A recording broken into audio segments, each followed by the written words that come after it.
Amigos, bem-vindos ao Washington Fora de Horas, o programa de atualidade aqui da Voz da América. Um programa que continua ainda a ser feito em casa, porque estamos a observar todas as medidas para prevenir a propagação do novo coronavírus, o vírus que provoca a doença da Covid-19. Entre outros assuntos, nos próximos minutos iremos destacar duas notícias. A multinacional Total, que é da França, diz que está preocupada com ataques de insurgentes no norte de Moçambique. Noutras notícias, a maioria de países africanos terá vacina da Covid-19, escreve a The Economist, que é uma revista especializada em política e economia internacional. Nos próximos 30 minutos, convosco Amâncio Miguel, que, portanto, fará-vos já companhia, apresentando as notícias de Angola, Moçambique, Estados Unidos, Cabo Verde, São Tomé, Príncipe e Guiné-Bissau. Esta é uma companhia diária aqui da Voz da América e vamos, antes das notícias, recordar que a 24 de janeiro de 2005 a Assembleia Geral das Nações Unidas comemorou o 60º aniversário da libertação dos campos de concentração nazistas. Após esta sessão, uma resolução da Organização das Nações Unidas foi elaborada para designar o 27 de janeiro como o Dia Internacional da Comemoração em memória das vítimas do Holocausto. Sobreviventes do Holocausto e vários líderes fazem ouvir as suas vozes nesta data, neste 27 de janeiro. Muitos deles falam publicamente sobre o Holocausto ou as suas experiências em torno do evento, suas consequências e porque o mundo nunca deve esquecer o que aconteceu na Europa nas décadas de 1930 e 1940, com o famoso, por maus motivos, campo de concentração de Auschwitz, que fica na memória de todos. Aqui em Washington, D.C., por exemplo, tem ali na Alameda, onde ficam os museus, um interessante museu que recorda este lado triste da humanidade. 27 de janeiro é o Dia Internacional da Comemoração em memória às vítimas do Holocausto. Vamos para já as notícias aqui no nosso Washington Fora de Horas, começando em Moçambique, onde a multinacional francesa Total, com um mega projeto de gás natural em Afunge, na província de Cabo Delgado, tem visto ataques de insurgentes aproximarem-se cada vez mais do seu investimento nesta província. A empresa tem neste momento, segundo reporta, as suas operações paralisadas após ataques dos insurgentes próximo das áreas onde faz as suas obras e colocou alguns trabalhadores locais em casa. O presidente executivo da Total, Patrick Pouyanné, reuniu-se recentemente com o presidente moçambicano Filipe Jacinto Nyusi para discutir a intensificação da insurgência ligada ao Estado Islâmico no norte do país, que tem afetado o investimento desta companhia na ordem de 20 mil milhões de dólares na exploração de gás natural. Devido à situação, Filipe Nyusi e Pouyanné concordaram com a necessidade de estabelecer um plano de segurança para garantir a boa execução do projeto. Agora, por causa dos contínuos problemas de segurança ao projeto, aquela multinacional estará em negociações com as autoridades da ilha francesa de Mayotte para deslocar para ali operações logísticas de apoio às suas operações offshore no norte de Moçambique, escreve a Carta de Moçambique, citando outra publicação que é a Africa Intelligence. Adianta-se que Mayotte, a 500 km de Pemba, possui um porto de águas profundas, um hospital funcional, base naval e um destacamento permanente da região estrangeira da França. Mayotte é parte da França.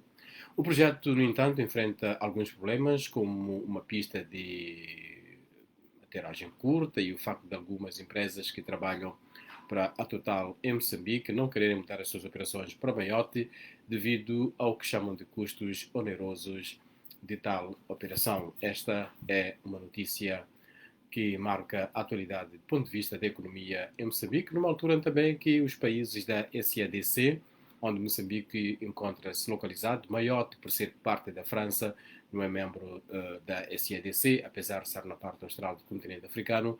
Dizem que estão interessados em ter também aproveitarem-se do investimento de gás natural no norte de Moçambique, também para as suas economias. Antes de passarmos para notícias de Angola, vamos dizer o primeiro bom dia, o primeiro boa tarde aos nossos amigos que seguem o Washington Fora de Horas a partir dos seus países, a partir de onde se encontram. O Vitalino de Araújo diz estar ligado a partir de Moçambique no seu quarto, Décio Leandro, Mamad Iqbal em Nampula, Bento Adriano no Lobito, em Angola. E também temos o Udair Bom Jesus, que está em Graz, na Áustria, Salvador Ngovene, em Massingir, na província de Gaza, em Moçambique. Temos também a Ana Guedes, que diz que está em linha e que todos tenham uma boa quarta-feira. Estamos a meio da semana. Um dia interessante, a quarta-feira, ao meio da semana, falta a quinta e a sexta.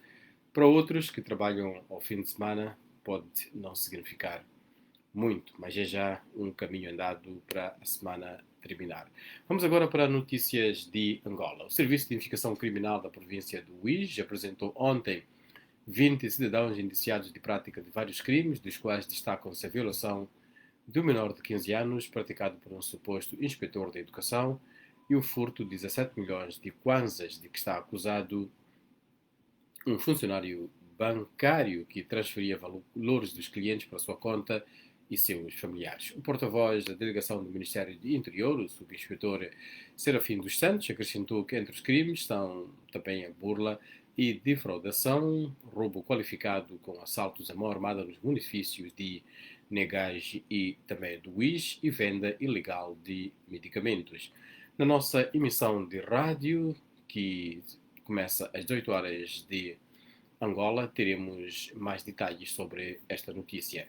E falando da nossa emissão de rádio, a nossa emissão de rádio começa assim às 8 horas em Angola, 19 horas em Moçambique, 17 horas na Guiné-Bissau e São Tomé e Príncipe e 4h30 da tarde em Cabo Verde. E em termos de notícias, vamos agora a Cabo Verde. O primeiro-ministro deste país, Ulisses Correia Silva, acusou hoje a oposição de assumir uma atitude antipatriótica ao conotar o governo à extrema-direita na polémica que envolve um cônsul cabo-verdiano associado ao partido português Chega. A posição foi assumida na abertura do debate mensal no Parlamento com o primeiro-ministro sobre a política externa de Cabo Verde, depois da polémica em torno da nomeação do cidadão português Hazal de Passo para cônsul honorário de Cabo Verde na Flórida, aqui nos Estados Unidos, tido como um financiador do Chega, que já este mês levou à demissão do ministro dos Negócios Estrangeiros Luís Filipe Tavares, isto de Cabo Verde. Ulisses Correia Silva disse que toda a tentativa de manchar esta credibilidade é um mau serviço prestado à nação, aos cabo-verdianos, estou a citar, e é antipatriótico. Também palavras de Ulisses Correia e Silva. Esta tentativa é visível no comportamento da oposição, disse ele, e que também diz que atingiu o ponto mais alto com o esforço titânico de ligar o governo e o partido que suporta a extrema-direita. Essa tentativa de ligação do governo MPD à extrema-direita e a financiamento obscuros, para além de ridícula, é de uma grande irresponsabilidade. Palavras de Ulisses Correia Silva.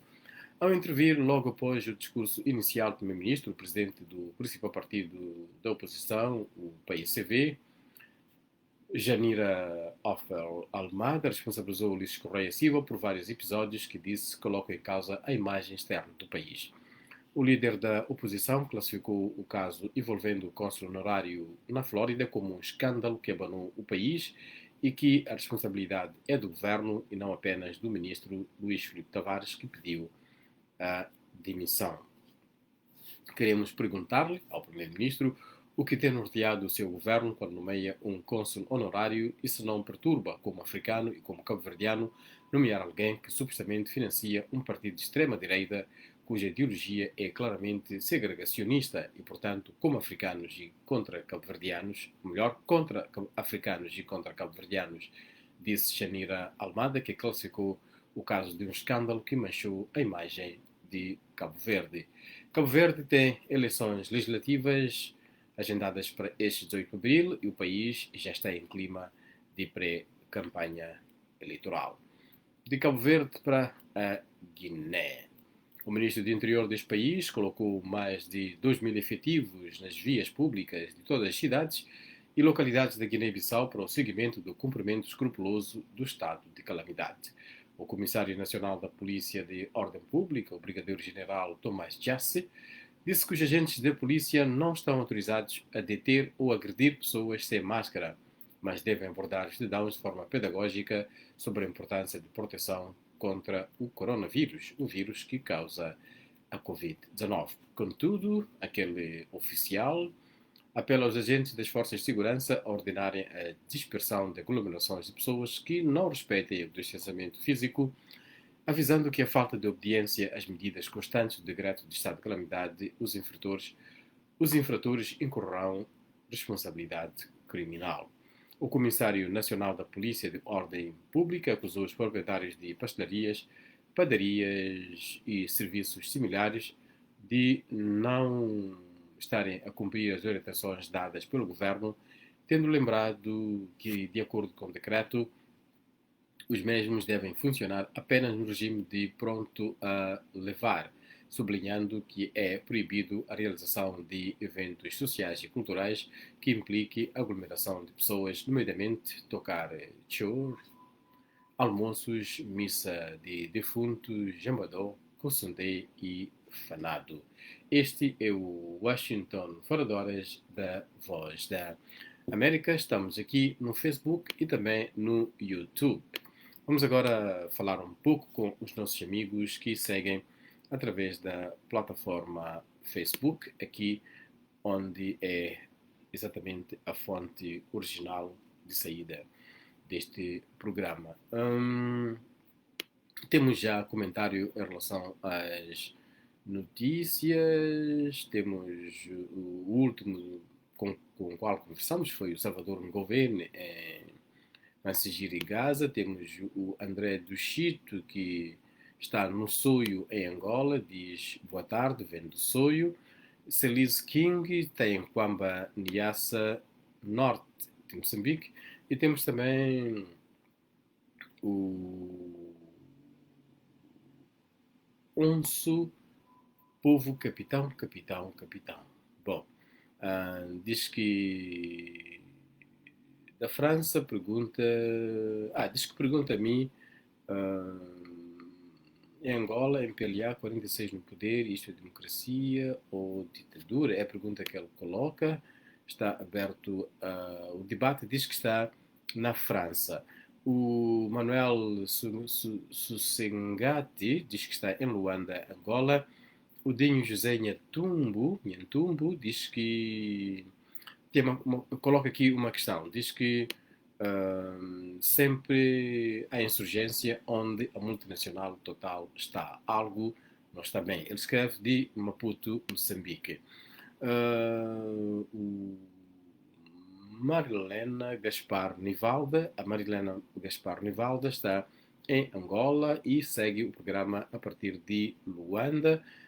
Tal como segue o programa a partir de Maputo, o Anuel Muxungo, o Ailton Correia, nosso amigo de Santa Catarina, no Brasil, segue este Washington Fora de Horas da Voz da América, claro, a partir de Santa Catarina, no sul do Brasil. Ele é um taxista, é uma daquelas pessoas que ainda continuam a seguir as nossas emissões em ondas curtas e várias vezes partilha o que tem conseguido ouvir nas nossas ondas curtas. A nossa emissão vai em ondas curtas, vai em onda média e também em FM, e também temos estações parceiras que fazem chegar o nosso programa de 1h30 a muita audiência dos países de língua portuguesa e não só. Vamos agora voltar às notícias e caminhávamos já para São Tomé e Príncipe. Vamos ver o que diz a notícia de São Tomé e Príncipe. Tem a ver com sindicatos e greve. Os 5 sindicatos do Ministério da Saúde convocaram para 2 de fevereiro uma greve por tempo indeterminado em todos os hospitais e centros de saúde do país. No pré-aviso de greve, os profissionais lamentam a incapacidade do governo para resolver um conjunto de preocupações que, segundo eles, tendem a agravar-se dia após dia. Os sindicatos dos médicos, dos enfermeiros e parteiras, dos técnicos de saúde, dos serviços gerais de saúde e dos serviços administrativos, numa só voz, denunciam o mau funcionamento e desempenho dos hospitais, do Hospital Aires de Menezes, nas áreas de saúde, e do Hospital da Região Autónoma da Ilha do Príncipe, e criticam a ausência de condições de trabalho a todos os níveis. Eles dizem que ao longo dos últimos anos a situação no setor vem degradando a um ritmo que já não dá para suportar. E dizem ainda, não há segurança, não há medicamentos essenciais para salvar vidas. Os hospitais não têm consumíveis nem reagentes, dizem os responsáveis dos sindicatos no pré-aviso de greve enviado ao Ministério de Saúde. O ministro de tutela, Edgar Neves, acredita que ainda vai a tempo de impedir a greve por tempo indeterminado, com início marcado para 2 de fevereiro. Na nossa emissão de rádio, a partir das 17 horas de São Tomé e Príncipe, teremos uma reportagem sobre esta situação. Dizer aqui também, em rodapé, que esta questão da inquietação dos funcionários de saúde não é exclusiva de São Tomé e Príncipe. Em muitos países, os funcionários de saúde, nesta altura da Covid-19, sentem o fardo das dificuldades que este setor enfrenta. Em Moçambique, por exemplo, os trabalhadores de saúde reclamaram melhores condições, os médicos a pedirem cada vez mais as pessoas para ficarem em casa e saírem quando for necessário, porque dizem que podem aguentar até um tempo tratar os doentes, mas se as pessoas não obedecerem às regras de confinamento, às regras de distanciamento, isto poderá complicar um setor de saúde já deficitário.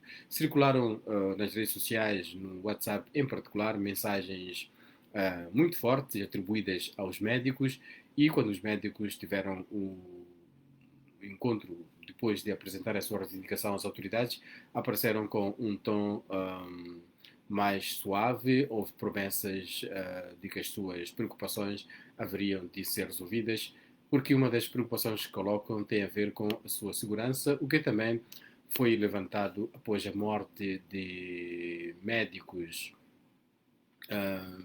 que trabalham para salvar vidas dos outros. O exemplo do Dr. Fulgêncio, do Dr. Bomba, que perderam a vida, e o setor de saúde, os médicos ficaram preocupados com a morte de alguns dos seus melhores profissionais, colocando-lhes na incapacidade de, se calhar, um dia de tratar dos outros, e ficaram de facto irritados porque aquilo que reclamam que são as precárias condições dos médicos. Uma causa que nos parece justa, dos médicos que querem melhores condições para tratar dos doentes. Continuando a falar de saúde, a revista The Economist diz que a maioria dos países africanos só terá imunização em massa a partir de 2023. Esta visão da sua divisão de inteligência, a The Economist Intelligence Unit, que admite que com o evoluir da pandemia, muitos dos países mais frágeis possam desistir da vacinação. O relatório da The Economist Intelligence Unit prevê que a maioria da população adulta nas economias avançadas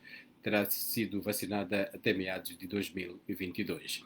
Para os países de rendimento médio, este período prolonga-se-á até finais de 2022 ou princípios de 2023, enquanto para as economias mais pobres a imunização em massa levará até 2024, se chegar mesmo a acontecer.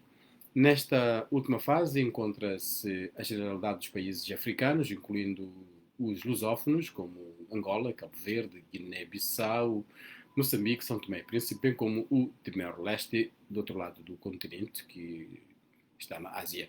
No continente africano, a exceção é a África do Sul, que, segundo o relatório, deverá ter a generalidade dos seus cerca de 58 milhões de habitantes vacinados até 2022. Aqui um parênteses é que alguns países, como os países desenvolvidos, África do Sul, com o nível de alguns do Ocidente em termos de desenvolvimento industrial, não necessariamente do produto interno bruto, poderá sozinho adquirir as suas vacinas e iniciar uma campanha de vacinação para os seus.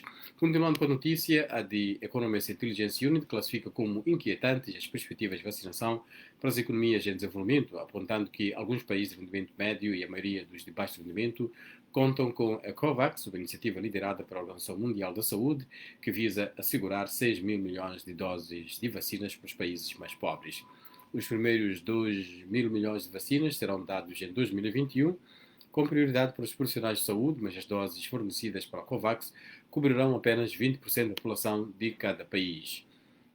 Ainda há um estudo o estudo estima que, no entanto, os fornecimentos de vacinas venham a sofrer atrasos e a acontecer a um ritmo mais lento do que inicialmente previsto, sobretudo se os atrasos na produção e entrega para os países mais ricos se agravarem. Recordamos que ontem, no nosso espaço de saúde, a chefe da Organização Mundial de Saúde para o continente africano apelava para que as economias mais ricas ajudassem os países mais pobres, em particular os de África, a obterem a vacina para evitar a Covid-19. De saúde, vamos agora para notícias de outras partes do mundo, mas sem antes irmos ver aquilo que é a contribuição, porque este programa é uma joint venture. Nós que apresentamos e os nossos amigos que seguem o programa. Temos mais comentários, temos o comentário, tínhamos falado do Ailton Correia, já conversamos com ele, a Bernarda Martínez Asper, que está em Angola, Lubito, Sócrates Cipriano, o Sócrates de Moçambique. Bom, traga mais filosofia para aí. O Eugênio Wumbi Wumbi está em Angola e concretamente em Cabinda, e também temos o Romualdo Bacar Baldé, que fala do movimento regional de jovens de apoio à governação e diz que em relação a Moçambique é preciso que a comunidade internacional apoie o país a fazer face a esta questão dos ataques constantes naquele país irmão para que possa construir o país a fim de aliviar a dificuldade do povo moçambicano. Mizanga António Mizem Boda, desculpa, acha que a mediocridade dos governantes, como os países do Médio Oriente, bom, não está muito clara a mensagem do nosso amigo, vale a contribuição, mas fala da questão de política internacional envolvendo o Médio Oriente. Martim Tavares volta a falar desta questão, diz ter razão, acontece quando há problemas graves, sentimento profundo, divisão no país. Será uma reação à notícia da Total? Vamos ver. Mvumenzat Mvemba diz que boa tarde, frequência está no Zaire, em Angola, ligado à Voz da América. O irmão Santos Soturo segue a partir de Malange, em Angola. Bendito Juriace, em Nampula, Moçambique. O Bento Adriano diz que houve praças destruídas no seu município, no Lobito. Diz que por causa das manifestações será, e diz também que hoje os municípios não têm uma praça de referência. O Chris Vitti está ligado em Uambo, Angola. Moisés Capenda pergunta proveniente de onde esta vacina. Bom, há pelo menos 2 vacinas aqui nos Estados Unidos que já foram aprovadas para serem administradas, mas ainda passaram por outros processos da autoridade para serem aprovadas em definitivo, tiveram uma aprovação de emergência e há também vacinas aprovadas no continente europeu. Esta é a informação que posso dar em termos daquilo que é a notícia, e é esta iniciativa que é a COVAX, que os países juntam o seu dinheiro para apoiar os outros que não podem adquirir a vacina aos preços comerciais, e países africanos de língua portuguesa irão beneficiar desta iniciativa com um sinal. Esta iniciativa cobre 20% da população de cada país, o que significa que os países, com os seus recursos e com outros apoios, deverão fazer manobras económicas, financeiras, para encontrar fundos para os outros 80%, mas já a vacinação de 20% é um avanço para conter a pandemia. Samuel Ronaldo Libobo está em Niassa, Moçambique. João Domingos está em Coquaco, Luanda. Vamos voltar para a reta final de notícias. Ainda temos o que é trending em termos de informação. No Líbano, pelo menos 45 pessoas ficaram feridas em confrontos entre manifestantes que se opõem às medidas de confinamento para combater o coronavírus, reportou a polícia. Noutras notícias, aliás, vamos já para o que é trending. Neste 27 de janeiro, recordamos um dia triste para a história, como o Dia Internacional de Comemoração em Memória das Vítimas do Holocausto. Os movimentos de Holocausto e vários líderes fazem ouvir as suas vozes nesta data. São pessoas que sobreviveram do Holocausto no Auschwitz, isto entre as décadas de 1930 e 1940 no continente europeu. Em termos de trending no YouTube, vale a pena destacar 2 vídeos de música que ultrapassam os 25 milhões de visualizações em 5 dias. Anuel AAA e Ozuna têm as músicas Los Dioses e contam já 31 milhões de visualizações. Outra dupla, Rosalia e Billie Eilish, quase improvável, lançou a música Lovers Olvidar e já é um sucesso. Também em 5 dias, jovens conquistaram já mais de 32 milhões de visualizações. O Unicef começou uma campanha de incentivo à vacinação contra a Covid-19. No seu perfil do Facebook, o Unicef incentiva as pessoas a publicarem uma foto no momento em que estão a ser vacinadas contra a Covid-19, com a descrição do porquê estão a tomar a vacina e com o hashtag vaccinated, vacinado. O Unicef pede também para ser tagado na foto e promete publicar a mesma.